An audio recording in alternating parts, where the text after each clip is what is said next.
All right, good morning. Before we get started, General Jones, just want to make sure you can hear us and we can hear you.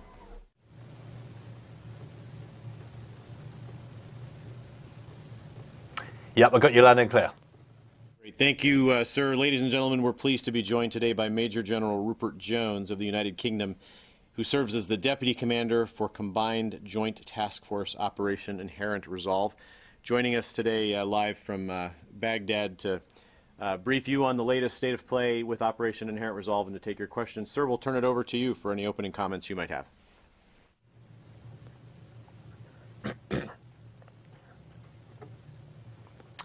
Thanks, Jeff, and good morning, everyone in Washington. Very good to be with you today. What I'm going to do is start with Syria, move on to Iraq, and then I'll finish with some context on the non-US coalition contributions to the war against Daesh. In Syria, the Syrian Democratic Forces, having recaptured well over 700 square kilometres of terrain from Daesh, and now continue planning the next phase of isolation of Raqqa. They're now less than 30 kilometres from the city and have encountered light to moderate resistance as they continue clearing villages along the axis of advance. Of note, as they advance, they continue to find Syrian Arab volunteers who are either from Raqqa or areas that have been recently liberated. As they liberate cities and villages, they set up local councils to re-establish governance and maintain security. This is the same formula the SDF successfully used to liberate and re-establish governance in Manbij, Hasaka and other areas. As the SDF continue their isolation effort, they have been taking a deliberate approach, back-clearing the areas they control to reduce the ability of Daesh to re-infiltrate or attack using sleeper cells. The coalition continues supporting their operations with airstrikes, having delivered more than 600 munitions onto enemy targets. These strikes have destroyed vehicle-borne improvised explosive devices, fighting positions, vehicles and eliminated Daesh tactical units, the fighters they use to intimidate and maintain control over the population. The SDF continues to prove that they are quite capable of defeating Daesh wherever they encounter them on the battlefield. In Iraq, the Iraqi security forces continue to make deliberate progress in their advance on Mosul. The CTS has continued clearing in the east to the city, despite tough resistance from Daesh elements. Although they have lost significant amounts of territory in eastern Mosul, Daesh has used snipers and indirect fire, mortars and rockets in an effort to terrorise civilians in areas that have been ripped away from their control. They've also used suicide vehicle-borne improvised explosive devices to attack the advancing Iraqi security forces. In response, at the request of the government of Iraq, the coalition has disabled 4 of the 5 bridges connecting East and West Mosul and increased terrain denial missions. This is the crating of roads in areas where the ISF are seeking to manoeuvre. The intent of these operations is to reduce the effectiveness of the vehicle-borne improvised explosive devices. This combination of the 2 tactics seems to be reducing the number of VBIDs the enemy has been able to use. We expect tough fighting to continue in the weeks ahead. As the Iraqi security forces on other axes converge on the city, we expect that pressure on ISIL will continue to increase and their resistance will begin to wane. This is not a race, so patience is required. The protection of civilians continues to be a top priority for the ISF. It's going to take time and a lot of tough fighting, but we're confident of Daesh's defeat in Mosul. Daesh fighters are surrounded by a superior force, with little ability to resupply or reinforce their fighters.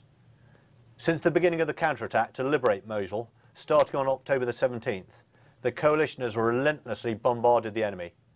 The coalition has supported the Iraqi advance with more than 4,800 precision bombs, artillery shells, missiles and rockets against Daesh fighters and resources. The Iraqi security forces continue to fight bravely and display the dramatic progress they have made since 2014. It is truly amazing to watch them perform so professionally under pressure.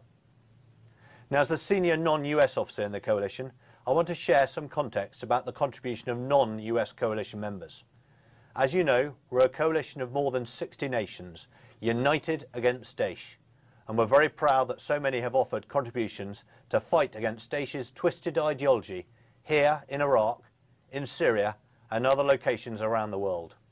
In all, 29 nations contribute troops to Operation Inherent Resolve, with more than 3,800 in Iraq today, and they're contributing in key mission areas. Many nations have roles in training Iraqi army, police, border and tribal hold forces. All told, the coalition has trained more than 63,000 of these forces, and many of them are now engaged in combat operations in Mosul and other locations around Iraq. As you know, there has been a remarkable turnaround since Daesh rolled into Iraq in 2014, and the training of the ISF has been a key element in the campaign. It's been well over a year since Daesh last defeated an Iraqi force, although they continue to resist. And the training effort continues. There are more than 4,500 forces in training right now to sustain the Iraqi security forces and establish wide area security and hold forces for when Mosul has been retaken. The overwhelming majority of the forces conducting this training are non-US coalition forces, and we believe their contributions play a key role in developing a sustainable security way ahead for Iraq, since the fall of Mosul and Raqqa will not in itself defeat Daesh. Once they have been defeated in Mosul and Raqqa, they will still be dangerous, and we will continue to support our partners in the region in further reducing them. With that, I'm happy to answer your questions. Thank you, sir. We'll start with Tom Bowman from National Public Radio. General, I wanted to ask you about Mosul. As you know, the civilians there have been asked to remain in place, but some are saying now, with the fighting intensifying, it might be wise to have civilians, if possible, leave Mosul. Is that something that makes sense and you're considering? And also on Raqqa, the isolation phase, we're hearing here that there's expected to be a request from Congress for monies to buy heavier weapons for the Syrian Democratic Forces. Is that something that is necessary and that you're looking at and that may be imminent?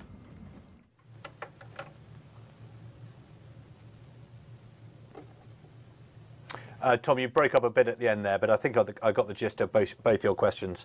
So on Mosul, I think we should be really clear. It's for the Prime Minister Abadi, the government of Iraq, to decide on the advice that is given to the population of Mosul. And I have to say this is something that the government of Iraq does in a very considered and sophisticated manner. In the case of Mosul, the decision was taken to advise the population to stay in their homes so long as it was safe to do so. That remains the advice, and the Iraqi security forces are advancing in a very deliberate manner, very mindful of the risk to the civil population. So we absolutely back the government of Iraq's decision on that. In terms of the isolation of Raqqa, we are providing assistance to the Arab forces, and any decision to provide further assistance will clearly be a matter for Washington. Also, we're hearing that it could be several months before as the SDF enters Raqqa, maybe 3 months. Is that roughly what you believe?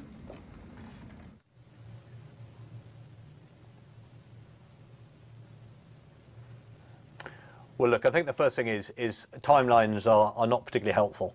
The key is that we defeat Daesh in both Iraq and Syria and in a considered but timely manner.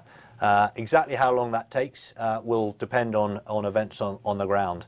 The key is to isolate Raqqa. That is happening. The SDF forces are doing that. And when the conditions are set, we as a coalition will support the forces to seize Raqqa. But I wouldn't wish to put a timetable on it. I think that would be false to do so.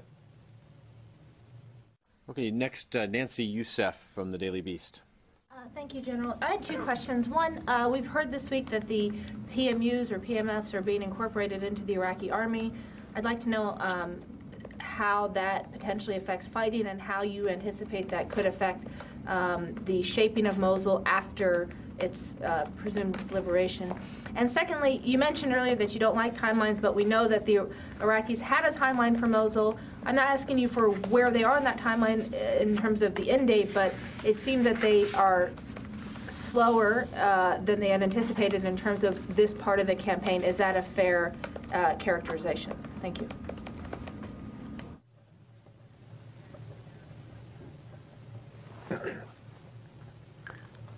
Thanks, Nancy. Again, you cut out at the end, so I think I got the second question, but if I didn't, I'm sure you'll come back to me. So on the PMU being brought in as part of the government of Iraq, that is a decision by the government of Iraq, and we clearly are here to support them.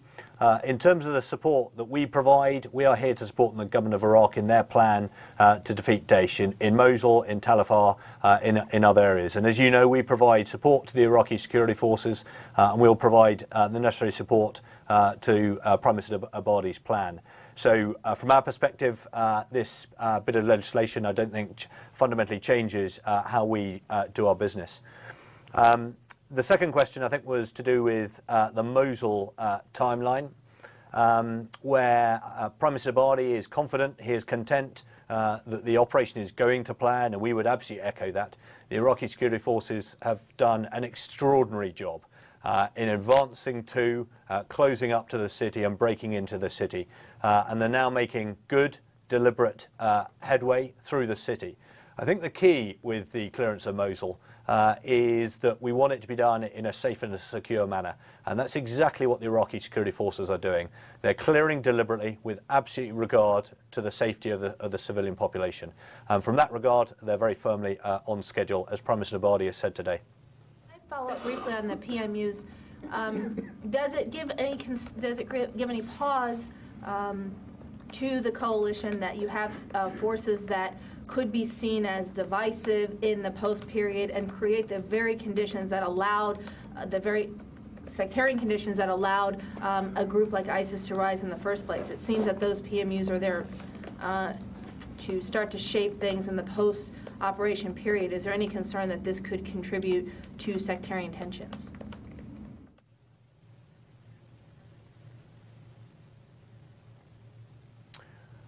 Well, look, I think I'll come back to the point that our role is very much to support the government of Iraq.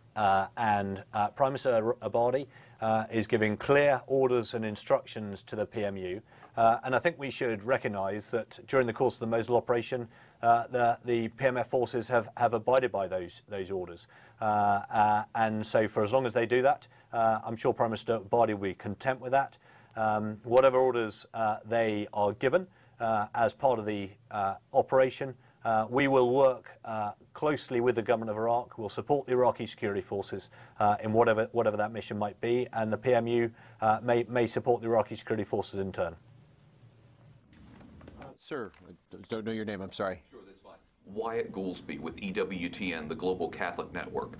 General Jones, you had talked about how you guys are very much aware of protecting civilians. I'm hoping you can touch a little bit more on protecting religious minorities, like Christians, for example. There are many groups of Christians who are afraid to return to their homes, whether it's in Mosul or other parts of Iraq. Is there anything militarily that the coalition is doing specifically to protect religious minorities?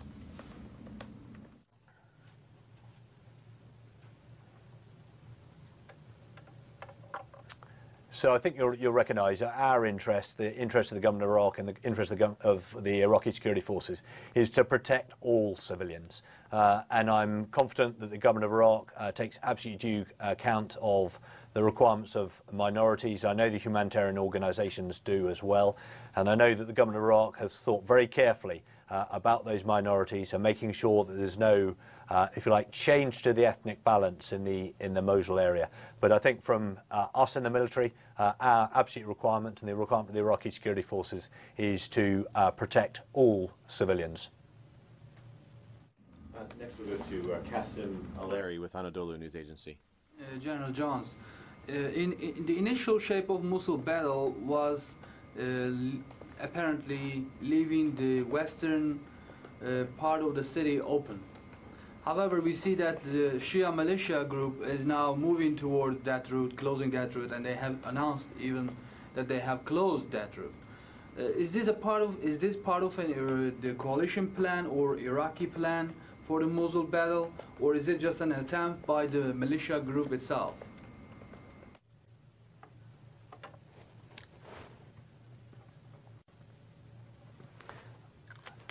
Well, I think I should be very clear that there is only one plan. It's an Iraqi plan, and we, the coalition, are here to support Prime Minister Abadi in the execution of his plan.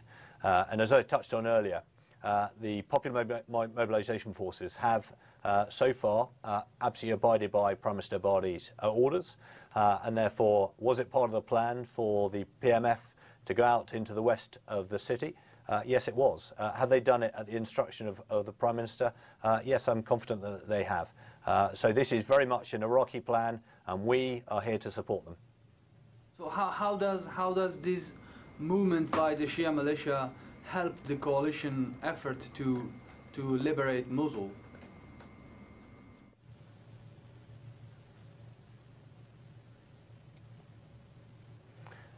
Well, as I'm not going to second guess the Prime Minister's decision making, but what I can tell you is that from a military perspective, what they're helping to do is to screen the western side of the city and help cut off any potential Daesh who might try and escape out of the city and potentially head all the way west into Syria.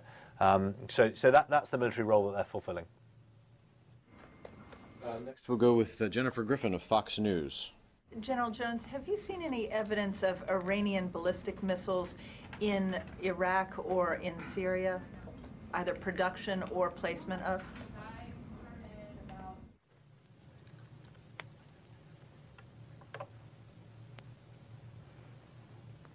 I think that's quite a simple one.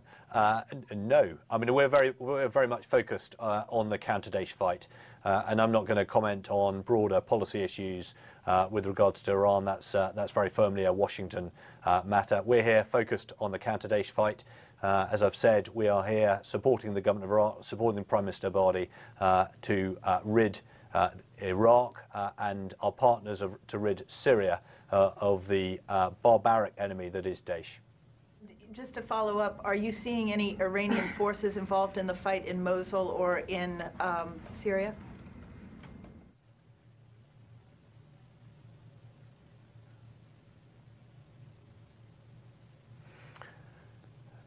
So we're not seeing any Iranians specifically. Again, I don't want to pass comment on that in detail. But as I say, there are a number of actors who are here to support the government of Iraq. The coalition is part of that. I mean, it's well known, and it's no secret that there are strong and entirely reasonable ties between Iran and Iraq, as you'd expect between two neighbours. There's nothing peculiar or suspicious about that. Okay, next to Corey Dickstein with Stars and Stripes. Hey, sir. I wanted to see if you could expand a little bit on the bridges that were disabled in Mosul. Can you tell us, were they taken out in airstrikes? And can one infer that most of the V-beds are being made in western Mosul? And do you have any kind of numbers or anything to support that you're seeing less V-bed attacks?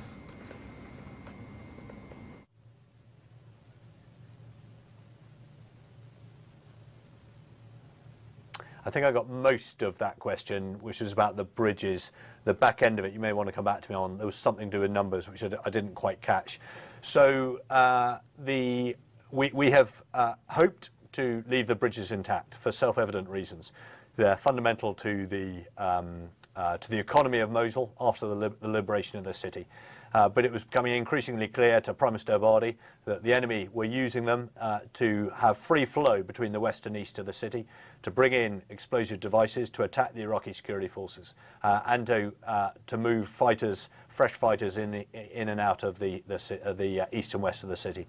And for that reason, the Prime Minister Abadi made the decision that he had little choice but to disable those bridges to prevent the Daesh from doing that. And that is exactly what we have done on his behalf. And forgive me, I didn't quite catch there was a follow-up element to do with numbers, which I'm afraid I didn't catch.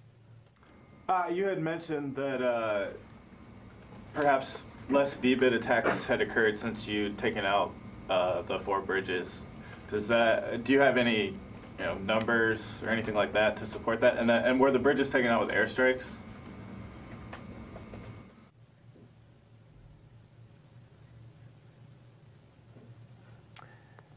Yeah, so 2 things there. Yes, the bridges were disabled through airstrikes, and in numbers, I don't want to be drawn on the sort of detailed tactical numbers. You'll recognise that's really for the Iraqi security forces to put those sort of figures forward. It's their fight, but what we are confident is is that we are beginning to see a reduction in the amount of suicide attacks onto the Iraqi security forces. And we assess that to be for a whole number of reasons, one of which is the damage to the bridges that is making it harder for Daesh to flow fighters and ammunition across the river. Secondly, we think because, of course, they don't have an inexhaustible supply of ammunition and explosives anyway. And importantly, because we, the coalition, and the Iraqi security forces are adapting our tactics to counter this barbaric style of attack. Okay, next we'll go with Carla Babb from Voice of America. Hi, General. My question's on Raqqa. While the SDF, which is made up of a lot of Kurdish forces, is encircling Raqqa, Turkey has, a lot of Turkish officials have said that they want to sweep in from al-Bab and help with the Raqqa fight. Where is the coalition now? I know that the coalition has said that it's been talking with its Turkish counterparts, but where does the coalition stand now on Turkey's role in Raqqa?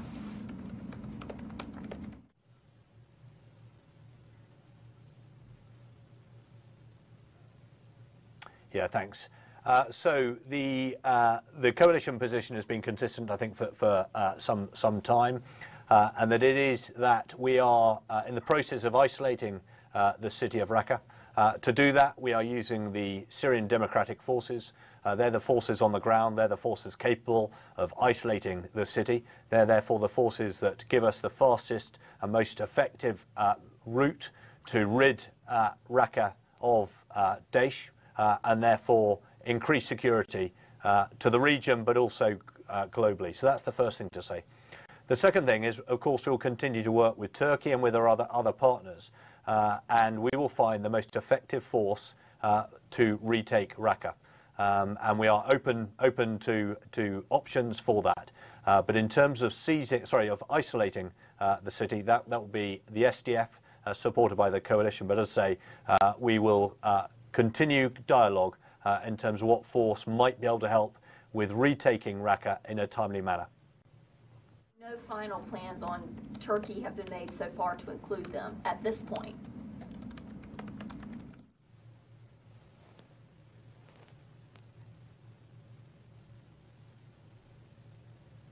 No, forgive me. There was something about Turkey. I'm afraid I didn't get the rest of the question. Okay, I'll repeat. So no plans to include Turkey in the Operation Take Raqqa have been finalized at this point. It's still ongoing discussions.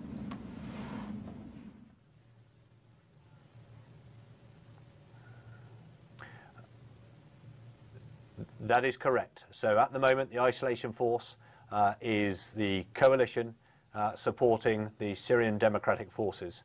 There will be a continuing dialogue with Turkey and indeed with other interested parties to decide on what force is best placed to retake Raqqa.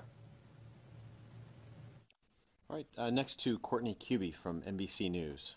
Hi, General. Since you're speaking about Turkey anyway, do you have any information about the Turks announced yesterday that a couple of their soldiers are missing in northern Syria? Is that I know that there's the Turkish unilateral operations and then there's the Turkish coalition operations, and I think this one falls in the first category. But do you have any information about that?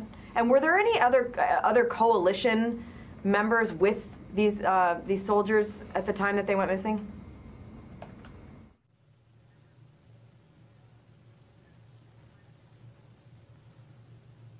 So as I think you'll know from what's been announced publicly, as you say, 2 Turkish soldiers appear to have been taken. That took place, as I understand it, in the area of Al-Bab, where Turkey are conducting operations. Those operations are not being conducted as a direct element of the coalition. But of course, Turkey is an important ally to us as a NATO partner and as a member of the coalition, and therefore we are supporting Turkey in trying to recover their 2 individuals. Can you give us a little information about how the coalition is supporting? Is it with air assets, ISR?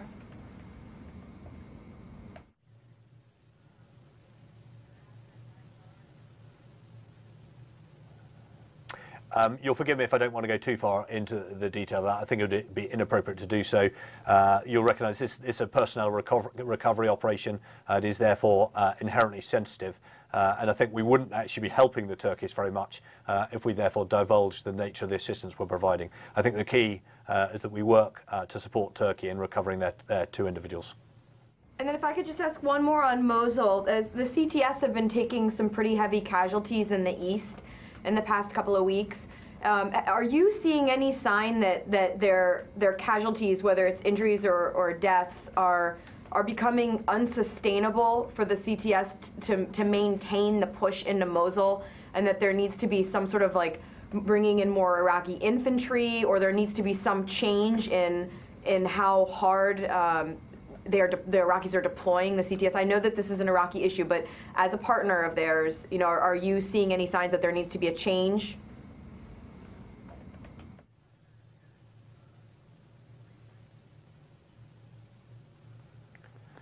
Well, look, I think the first thing I'd say is to applaud the courage and the determination and the military skill of the counter-terrorism service, who have broken into the eastern side of the city. They've done so, as you indicate, at great cost, but they are great patriots on behalf of Iraq, and they want to contribute to the liberation of Mosul, and we should applaud them for that. They are adjusting their tactics to, as any good military does, in the face of what the enemy is throwing at them. To the detail of your question, do I see any evidence of the counter-terrorism service beginning to, I forget the word used, but run into difficulties? The answer to that is most certainly not. They are very firmly in the fight. They're pressing on. They remain confident. They remain determined. What we must do as a coalition is to help them to advance through the city. We continue to do that by adjusting our tactics, by giving them better and better fire support, but also we can help them by replacing some of their battle-damaged vehicles, and we are most certainly doing that. As to the point you made about should more forces be put into the fight, say that is very much a matter for the government of Iraq, and without wishing to go into too much of the detail here, because it is for them to talk about it, the Iraqi security forces are adjusting their posture, as any good military would, through the course of an operation, to make sure they reinforce success and keep up the momentum against the enemy. All right, the queue is empty. Anyone else questions? Oh, Louis Martinez from ABC News. General, you mentioned several times now that the Iraqis are adjusting their tactics, particularly when it comes to VBIDs. Can you get into detail of what were some of the lessons that they've already learned from the battlefield in Mosul?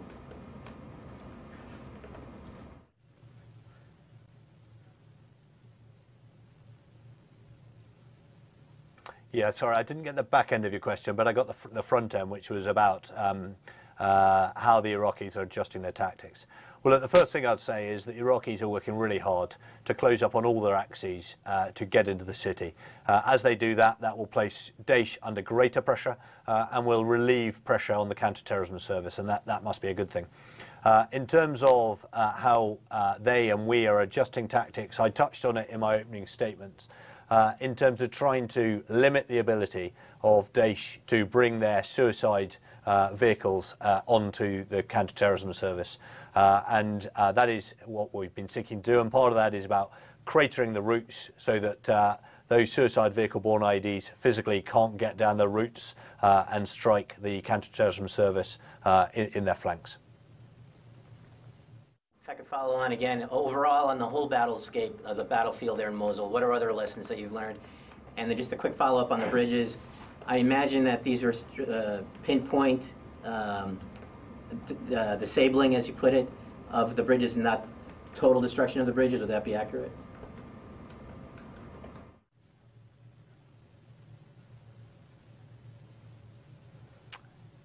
Yeah, to that second point first, exactly as described. They have not been destroyed, they have been disabled. We've done that in a very careful manner. Unlike, of course, what Daesh would do if they sought to destroy the bridges, which would leave them inoperable for a considerable period to come, no doubt. So we've done it in a very considered manner. I think the first bit of your question was about the overall situation of Mosul. I'll comment to that. If that wasn't your question, then please do come back to me. I think I would defer to Prime Minister Bardi, not least because it's his plan, but secondly, because he's absolutely right when he says the operation is going well. It's on track. It's broadly on schedule, if you can call it such a thing. The Iraqi security forces have closed up to the city. They've done the hard yards. They've cleared the towns and villages leading up to the city, and then they're now into the hard fight of getting through to the river. And my sense is that the enemy are beginning to struggle. These things do not happen quickly. Anybody who studies a history book will know you do not liberate a heavily defended city the size of Mosul quickly, and patience is therefore needed. Patience is needed by politicians, patience is needed by the military, and I'm confident that with that patience we will slowly squeeze Daesh and the civil population will be liberated and will be released from the scourge of Daesh. Let's try. Other lessons learned in other parts of the battlefield for Mosul, like Tal Afar or and the southern approaches. Any other lessons learned?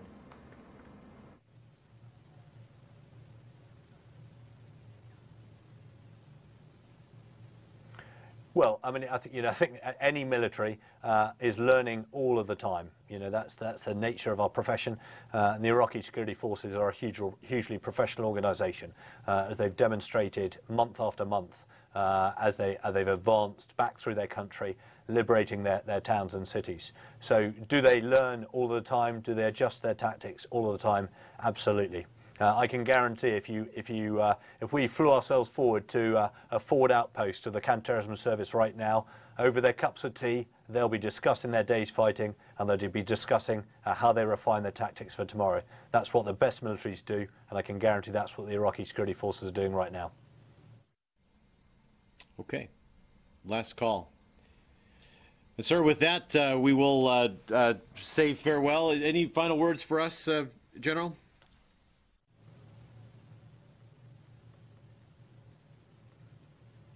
No, just thank you very much for joining. Thanks for listening to the tame Brit in the coalition. And I guess my last thing I'd say is to return to the strength of the coalition. I think it's very telling. 60+ nations united against a common enemy in the form of Daesh. That is hugely powerful. That coalition will prevail, and we will support our partners in both Syria and in Iraq to ensure that the people are liberated, and critically, that the threat that Daesh poses to all of our homelands, whether you're in Washington, in London, in Paris, in Berlin, or any other capital, remains safe. Thank you, General. We appreciate your time, and we look forward to hearing from you again soon. Thank you, everybody.